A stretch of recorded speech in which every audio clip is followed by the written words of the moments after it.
En el capítulo de hoy vamos a hablar desde sostenibilidad, energía, cultivar talento, que ya sabéis que esto es habitual en nosotros, pero desde un prisma diferente. Y este prisma es la importancia del dato, que es el nuevo oro del futuro, y vamos a hablar pues con el que podría ser el banco central del futuro presente que es hoy. ¿Qué vamos a hablar? De los data centers. Ahí os lo dejo. Hablamos hasta de la estrella de la muerte. Solamente tenéis que entrar para entender dónde sale todo esto. Pues bienvenidos al nuevo capítulo de Ecos de Liderazgo. Como siempre, me hace mucha ilusión nuestro invitado de hoy, encima con un grito vikingo, Valhalla. Ay. Es la primera vez que hacemos un Ecos de Liderazgo sin haber conocido antes al invitado. Nos conocemos por redes, no os preocupéis. Gente de mi equipo lo conoce perfectamente. Es decir, que realmente nos hemos rozado, como quien dice, en la red, pero es la primera vez que nos vemos en persona. Es decir, no hay nada mejor que conocer a alguien en tu podcast. Pero bueno, a ver, tiene mucho sentido porque vamos a hablar de cosas como la nube. Claro, Entonces, claro. Si nos hemos acercado online, sí, se ha habido cloud, nunca mejor dicho, desde luego. Si ha habido cloud, ahora vamos a lo físico. Ahí. Así que nada, oye, bienvenido, José Luis Rodríguez, CEO de Valhalla. Herrero. Y por cierto, aquí muy mal, o sea, el que me ha pasado la nota. Herrero, o sea, José Luis Herrero. ¿No ves? Esto demuestra que no cortamos, me interesa que siga. José Luis Herrero, CEO de Valhalla. ¿Qué es Valhalla? Pues mira, Valhalla es un operador de data centers con capital español que poseemos uno de los únicos 3 data centers Tier 4, luego ya hablaremos de particularidades de los data centers, pero para que te hagas una idea, un poco el equivalente al 5 estrellas gran lujo de los hoteles, ¿vale? Viene a ser el Tier 4 de los data centers, y uno de los 3 data centers con esa calificación en España es el que operamos nosotros desde Castellón. Desde Castellón. Para que, o sea, gente que nos está escuchando hoy, tenemos desde uno que ya tenga muy claro, decir, bueno, ir ya al grano, que es total, pero para el que no sepa qué es un data center, que no entiendo cómo no lo sabes, que ahora está muy de moda, que esto también lo hablaremos, pero siempre ha sido algo que siempre ha estado ahí. Sí. En la vida actual en la que estamos de hiperconectividad, IA, ¿qué hace el data center? ¿Dónde es su ranura en el mapa? Bueno, pues te lo voy a definir muy fácilmente y para que todo el mundo lo entienda, es ponte a pensar todas las cosas que has hecho hoy desde que estás levantado, ¿vale?, que se hayan hecho a través de la red, ¿vale? Y ahora piensa que ninguna de esas cosas las podías haber hecho si no existieran data centers. Pues tenemos que darte un abrazo, ¿no? A mí y a todos los que trabajamos en este sector. Pero sin data centers no hay red. Sin data centers no hay nube. Y sin data centers no hay digitalización. Punto.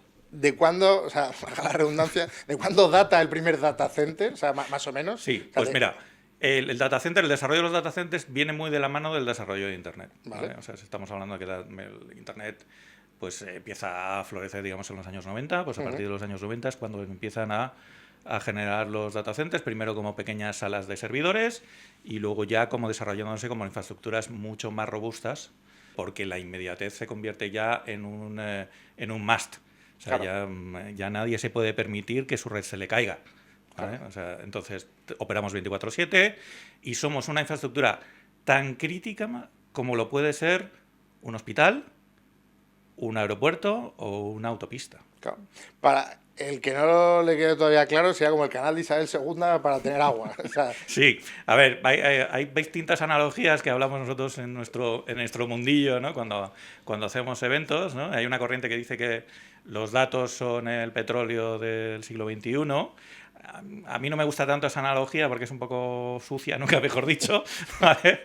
Pero la que a mí más creo que define un poco el papel de los data centers es que yo creo que los datos son el dinero del siglo XXI y los data centers somos los bancos. Yo creo que con eso se entiende perfectamente cristalino qué es un data center.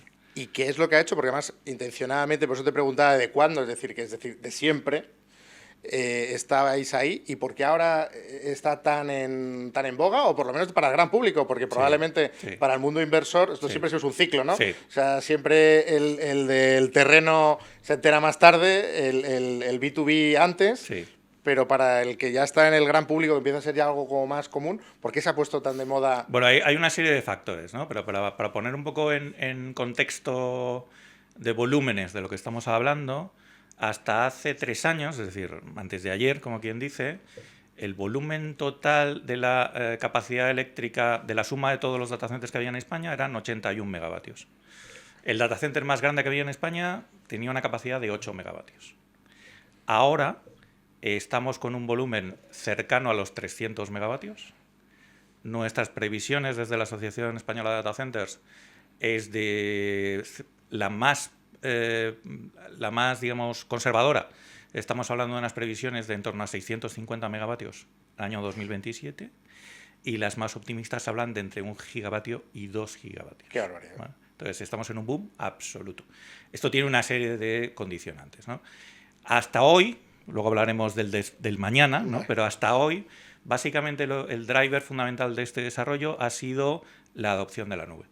En el sur de Europa y especialmente en España hemos sido un poco más lentos en cuanto a adopción de la nube y del cloud que en el norte de Europa, pero ahora ya nos estamos poniendo las pilas, ¿no? Eso unido a que los grandes hiperescalares, para que la gente no lo entienda, un hiperescalar, estamos hablando de Amazon Web Services, de Google, de Microsoft, de Meta, esos son digamos, los grandes hiperescalares, han decidido desarrollar regiones cloud deslocalizadas. Antes tenían toda su infraestructura en grandes data centers en torno a Frankfurt o Londres y ahora están desarrollando regiones cloud. Eso también tiene una serie de factores que luego hablaremos, ligados a la cercanía por temas de latencia, es decir, la latencia es lo que tarda el dato en viajar desde el data center hasta el usuario. Por lo tanto, si queremos una latencia muy corta, tenemos que estar más cerca que lo que estábamos en Frankfurt. Por otro lado, el ritmo de adopción de la nube hace que el volumen que hace falta procesar es mucho más grande y por lo tanto ya no cabe. O sea, llega un momento en que esas localizaciones estaban saturados desde el punto de vista de capacidad y por lo tanto se ha decidido deslocalizar. Y luego un tema sobre el que hablaremos después, que es la adopción de la inteligencia artificial. Solo para dar un titular que luego hablaremos, el proceso de datos que ahora consume 1 kilovatio de energía eléctrica, cuanto le metemos inteligencia artificial, va a consumir 50 kilovatios, es decir, 50 veces más.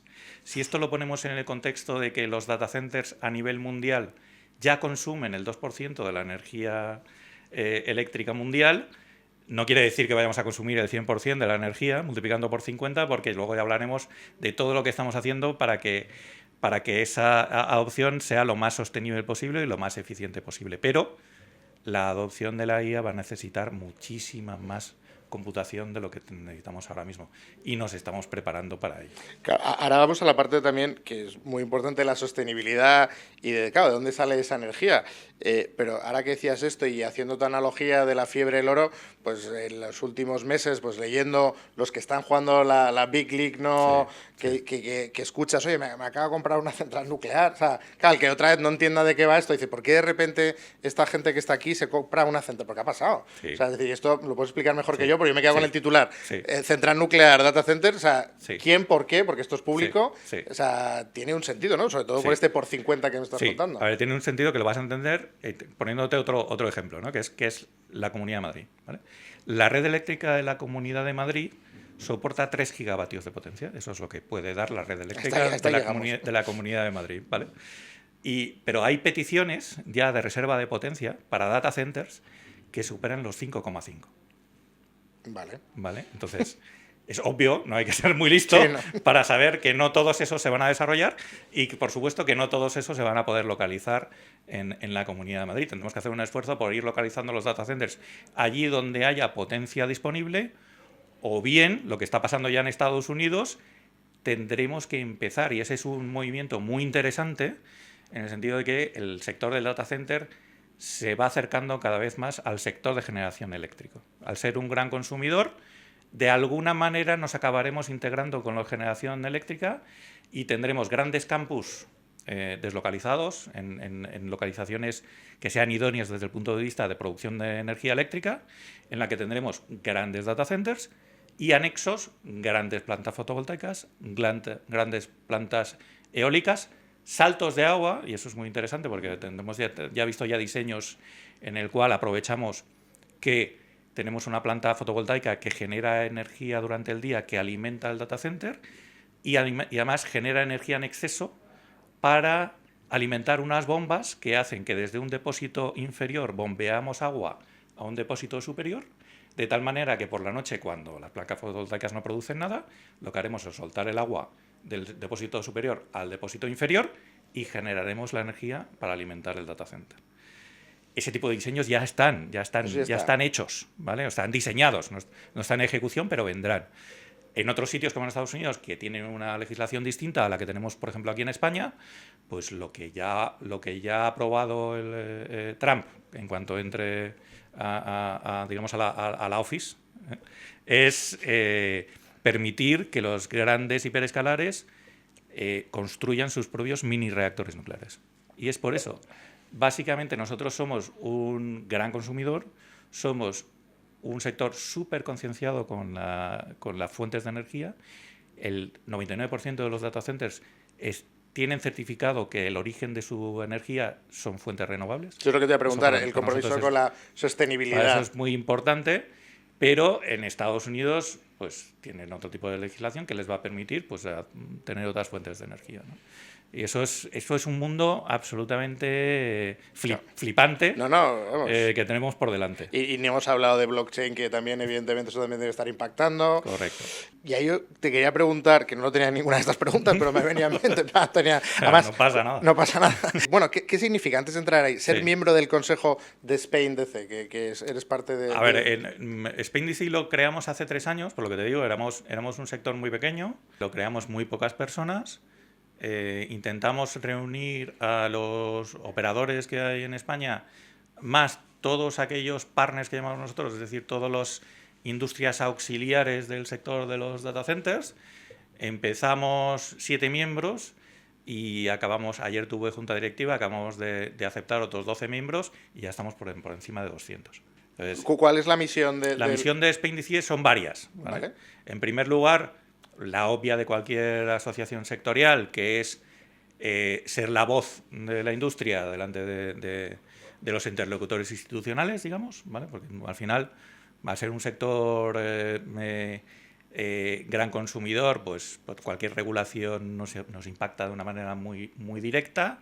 Y por otro lado, otra que a mí me parece incluso mucho más interesante es ayudar a divulgar el sector, a la importancia del sector, un poco lo que estamos haciendo tú y yo ahora mismo, ¿no?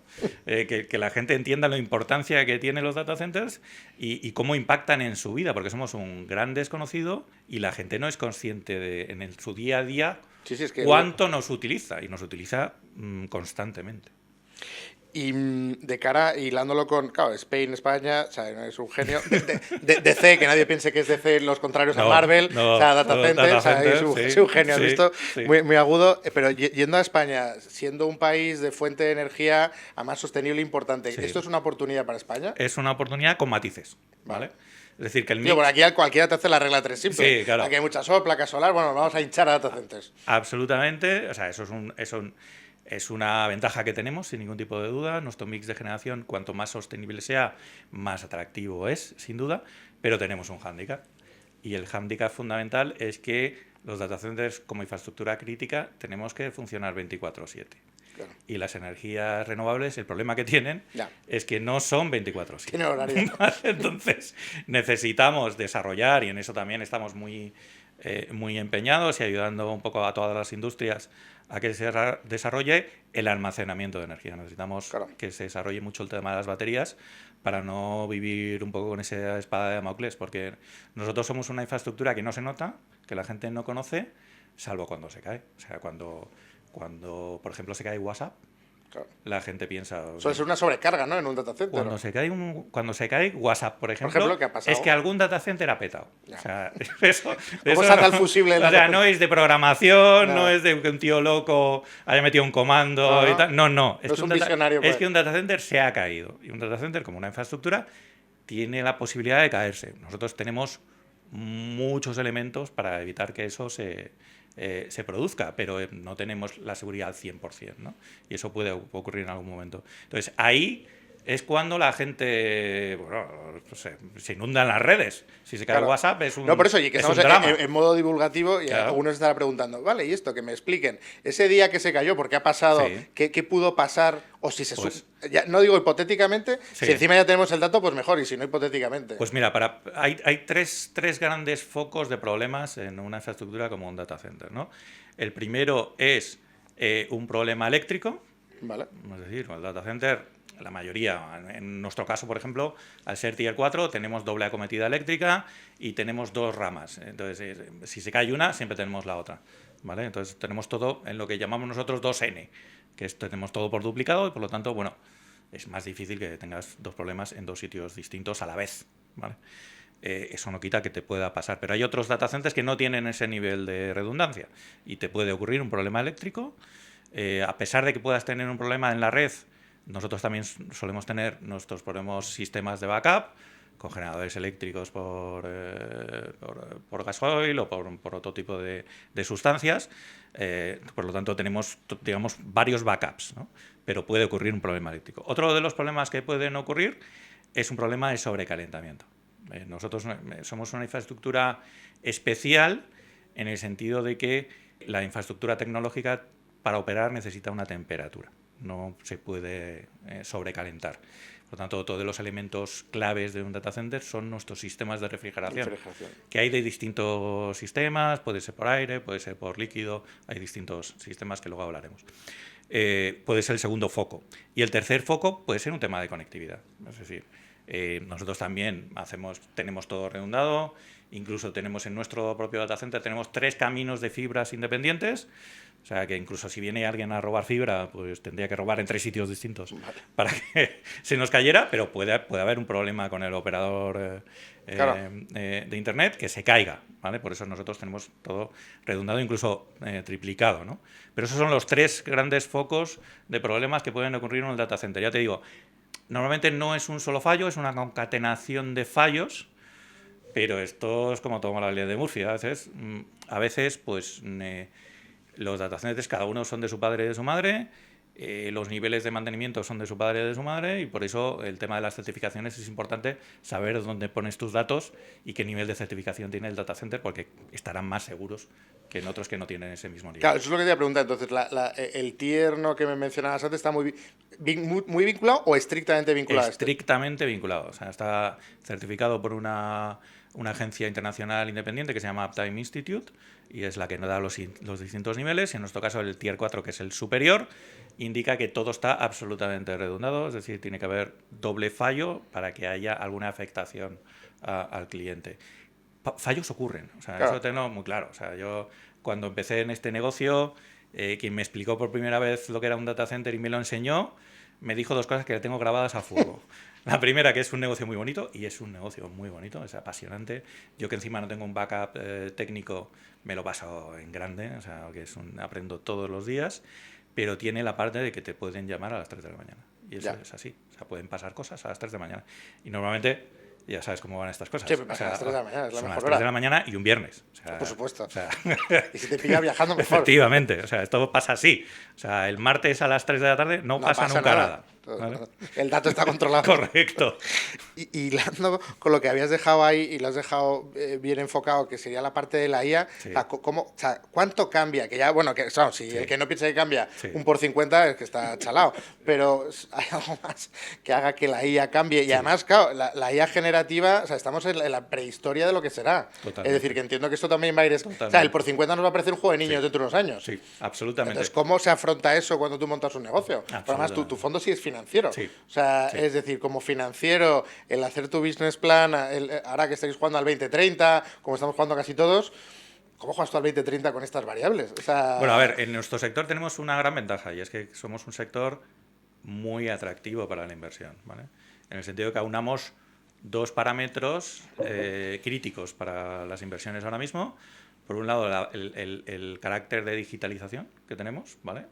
Y eso para siempre es un plus, más luego el carácter de sostenibilidad, por lo que te decía yo de la hibridación con las fuentes de generación de energía, con la energía sostenible. Entonces, somos un sector muy atractivo y encima tenemos un crecimiento brutal. Eso ya lo pones todo en una coctelera y lo unes a que ahora mismo hay dinero en el mercado, pues somos un sector súper atractivo, ¿no? Entonces, a nivel de inversión no tenemos ese problema, es decir, nosotros preferimos curarnos en salud, es decir, cuando diseñamos un data center ya lo estamos diseñando para la inteligencia artificial, tarde lo que tarde en venir. Ya. ¿Vale? Entonces preferimos ponernos la venda antes de la herida y trabajar ya con un horizonte mucho más grande.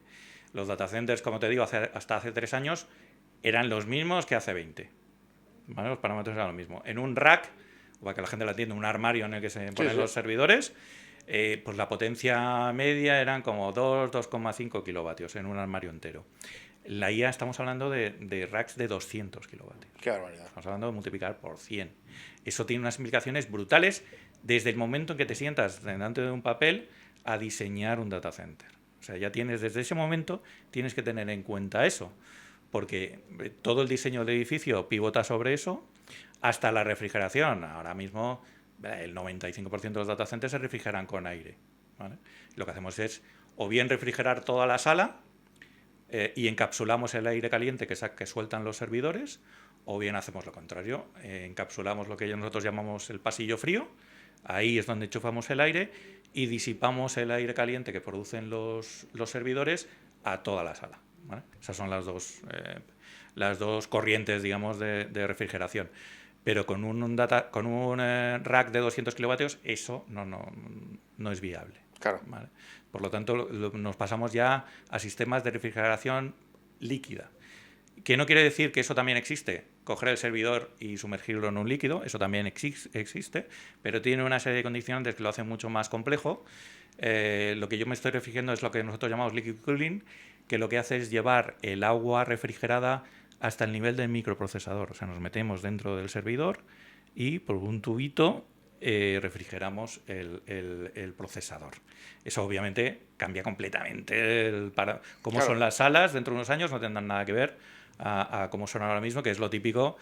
Si me veis en LinkedIn, pues tengo la vigafoto en medio del pasillo con las luces azules, Super Blade Runner. Sí, Blade Runner, Tron, me está ayudando. Un poco así, en nuestro caso es molón por aquello de las luces azules y tal, pero cambiará completamente. O sea, la sala no tendrá nada será para que tu ver. foto solo. Yo ya no lo voy a cambiar porque también llega una edad en la que uno prefiere pararse y no poner fotos actuales, ¿no?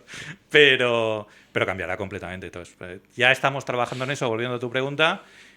No hay problema de financiación, no existe.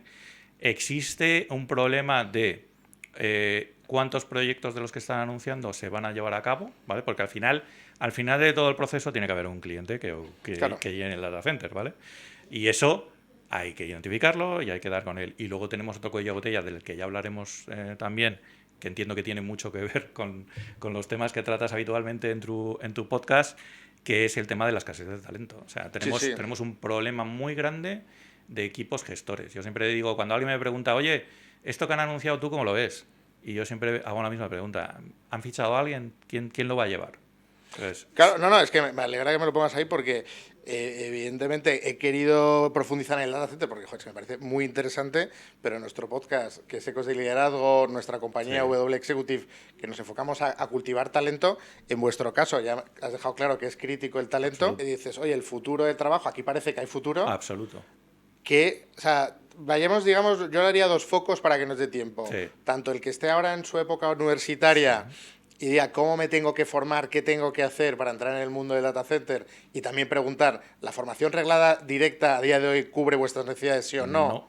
Me imaginaba que iba a ser un no. Hemos tenido antes a un académico y hemos dicho que hay un gap que sigue estando Absoluto. Ahí.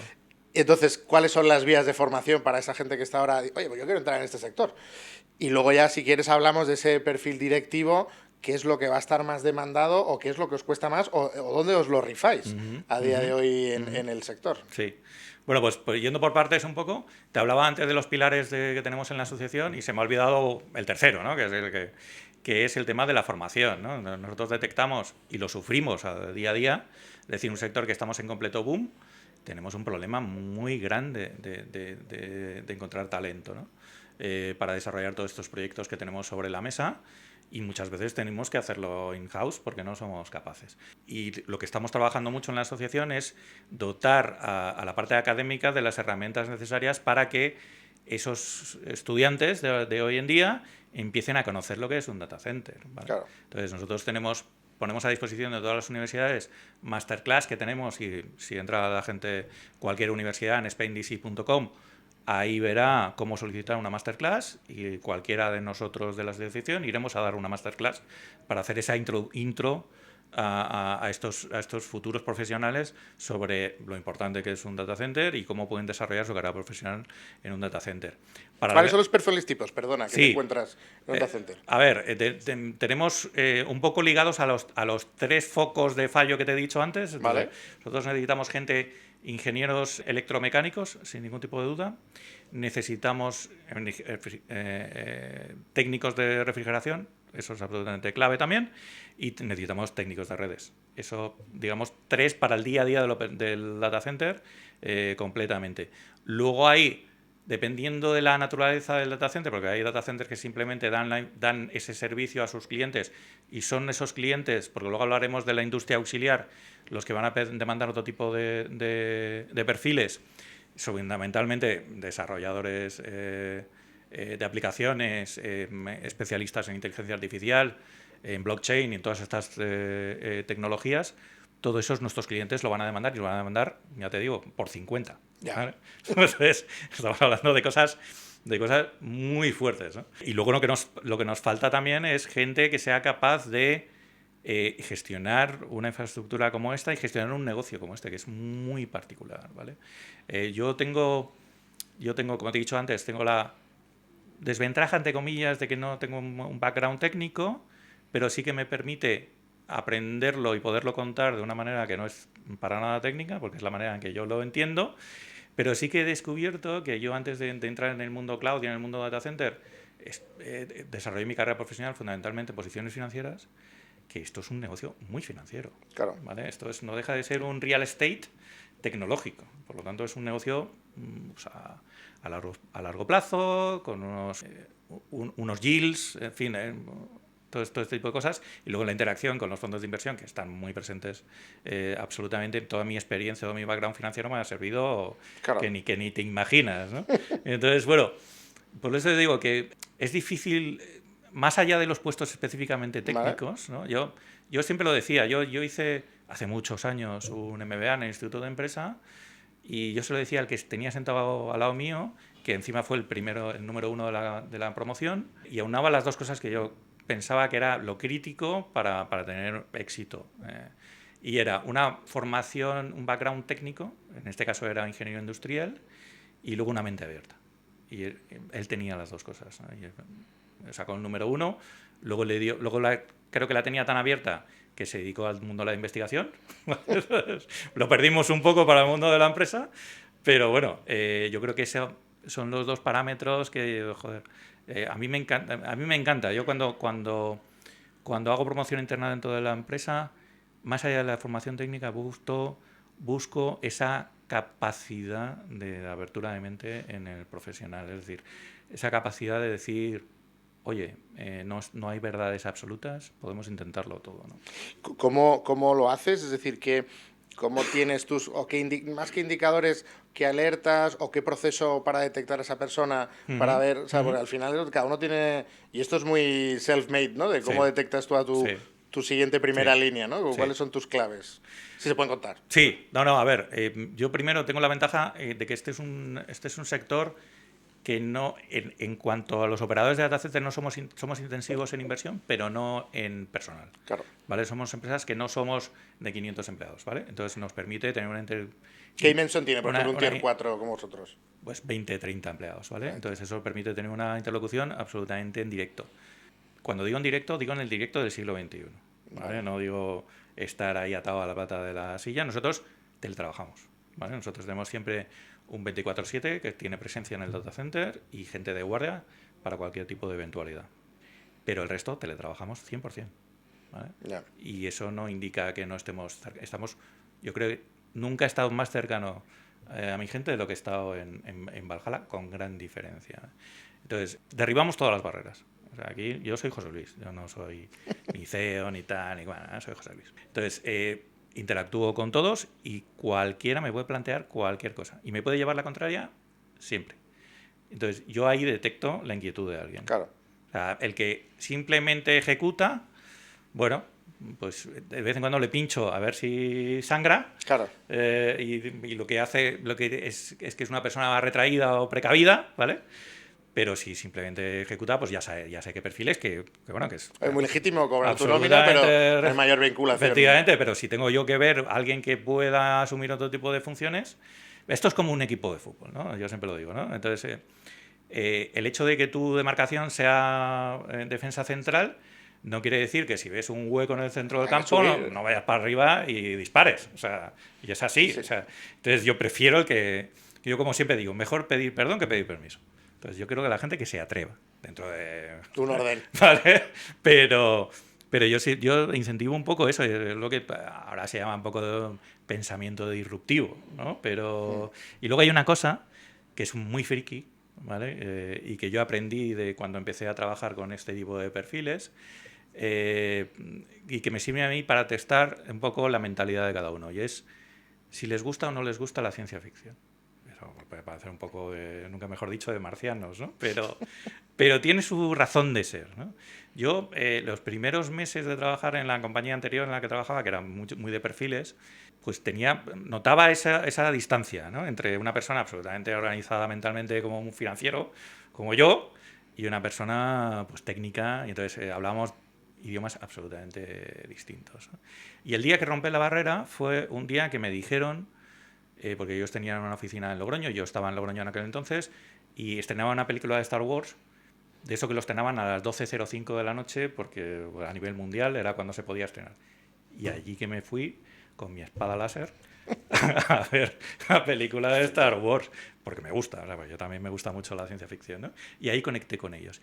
Y a partir de ahí fui desarrollando un proceso mental por el cual empecé a darle forma a por qué a mí me interesan las personas que crean o que les guste la ciencia ficción. Y básicamente es porque se cuestionan todo, ¿vale? O sea, si tú a mí me preguntas, por ejemplo, oye, José Luis, ¿tú crees que el ser humano va a ser capaz de teletransportarse de un lugar a otro? Te digo, sí, absolutamente. Y tú me dirás, ¿por qué? Pues porque lo he visto en Star Trek. O sea, es obvio, Capitán ¿no? Spock lo tenía clarísimo. Luego ya si me preguntas cuánto vamos a tardar en conseguirlo, pues ya no tengo ni la más remota idea. pero sé que se puede hacer. Por lo tanto, esas personas tienen esa mente abierta y son capaces y son permeables a los sueños. O sea, en escuelas de negocio siempre te hablan de, para llevar a cabo cualquier proyecto empresarial, lo primero que necesitas es un sueño o una visión, ¿no? Como lo quieras ver, ¿no? Y siempre se pone el mismo ejemplo, que es Kennedy en el año 60 diciendo a los americanos, vamos a llevar un hombre a la nube, a la luna. Ya estoy yo. Estás muy conectado. Vamos a llevar un hombre a la luna y lo vamos a traer a la vuelta sano y salvo. Y esto lo vamos a hacer en una década. Oye, y en el 69, ahí estaban. Todo empieza por una visión. Entonces, si no tienes esa mentalidad de creerte la visión, y la gente que nos gusta la ciencia ficción, nos creemos todo, o sea, sí. Absolutamente, o sea, ¿por qué no? No, totalmente. Entonces, bueno, siempre lo intentamos. Y eso es lo que a mí me gusta de los profesionales. La gente que lo intenta, la gente que no tiene el no por delante. Tienes ya... Me quedan un par de preguntas, pero estamos ya a punto de acabar. Pero desde luego una cosa que tenía en mente preguntarte, ¿te has planteado preparar el business case de cuál sería el data center de la Estrella de la Muerte? Sí, de hecho. ¿No? Me imagino. A ver, de hecho, de hecho me alegra que me lo digas, pues lo tengo aquí. No, hay diseños para llevar data centers a la nube o al espacio. Vale. O sea, y eso lo veremos. Claro, pero yo te decía la Estrella de la Muerte, ya concretamente, con las características que tiene. Primero que me hagan aquí que estamos al lado del Bernabéu, sí. En el Bernabéu hay 4 data centers. La gente no sabe, hay 4. Ah, no, yo tampoco sabía. Hay 4 data centers ahí dentro. ¿Vale? Dentro del Bernabéu. Para la operativa del Santiago Bernabéu. Hay 4 data centers. Entonces, qué barbaridad. Pues cuando hagan la Estrella de la Muerte, en los planos tiene que haber data center. Claro. Si no, eso no va a funcionar. No, para que la gente lo vea crítica. O sea, no va a funcionar. Cualquier cosa no va a funcionar. No, total. Y ya que nos acercamos al final, hay una pregunta que sí que... O sea, pues me dejo varias, así que tenemos que repetir, pero hay una que sí que quiero preguntarte. ¿Cuál es el reto del futuro? Porque todo parece... Bueno, parece no, es que es especialmente esperanzador y mucha bonanza en la industria, pero como todo, tiene su Estrella de la Muerte. ¿Cuál es el reto que tienen? El reto que tenemos fundamentalmente es el tema de vamos a consumir mucha energía, sin ningún tipo de duda, ¿vale? Y ya estamos trabajando y tenemos que tener nuestro foco en que esa energía sea de la manera más eficiente posible y lo más sostenible posible, ¿vale? Y yo me gusta siempre poner un ejemplo que la gente lo puede entender muy bien, y es que ahora, y en determinados países como por ejemplo en Holanda, hay un gran debate sobre el consumo de energía por parte de los data centers, ¿no? Y a mí siempre me gusta soltar el mismo ejemplo. Es decir, esto es como plantearnos que un tren AVE que funciona con electricidad consume mucha energía y no nos paramos a pensar en cuánta energía supondría que las 300 personas que van en ese tren AVE cogieran 300 coches quemando gasolina. Y eso es lo que no tenemos que plantear. Es decir, si queremos digitalizar la sociedad y queremos tener mejores servicios en menos tiempo, sin latencia y todo al alcance de la mano, nunca mejor dicho, en nuestros dispositivos, tenemos que hacerlo con data centers, eso no hay ningún tipo de duda. Ya nos encargaremos nosotros que sean lo más eficiente posible. Pero la alternativa, que es cada uno tener una especie de un rack en el salón con no sé cuántos servidores para alimentar todo lo que usas, eso no tiene ni pies ni cabeza desde ningún punto de vista, y desde el punto de sostenibilidad menos todavía. Claro, entonces, bueno, era la última pregunta, pero es que me sale sola. ¿Qué opinas tú de estos mineros caseros del blockchain que se han montado sus... Es que no puedo llamarlo, no creo que llegue al nivel de data center, o sea, esto es un esperpento. Ese es el tema. A mí me gusta dignificar también el concepto de data center. O sea, por eso, no todo es un data center. Por eso ¿vale? O sea, un data center necesita unos requisitos mínimos para podérsele llamar data center. Lo otro es una sala de servidores, una esquina con unas estanterías y 4 servidores ahí tirando. Pero lleva seguridad, claro, bueno. Pero lo mismo, o sea, eso es equivalente a la plantación de marihuana. Sí. Pues eso, chicos. Con sus 4 luces halógenas. Claro, pues, hombre. Sí. Pues no es lo mismo que... Claramente en la oscuro que no las plantas de Floret en Navarra. Pues, hombre, claramente en la oscuro. No me puedes comparar una cosa con la otra. En la oscuro. José Luis, tenemos que repetir, o sea, claramente, millones de gracias por tu tiempo, súper interesante, y el que no lo tuviera claro es que vive en un data center, vamos. No, vamos, eso desde que se levanta hasta que se acuesta. A la puerta y ahí voy. Desde que enchufa, o sea, desde que coge el móvil en la mano, está tirando un data center. Es así. Oye, pues muchas gracias. Muy bien, muchísimas gracias, Manuel.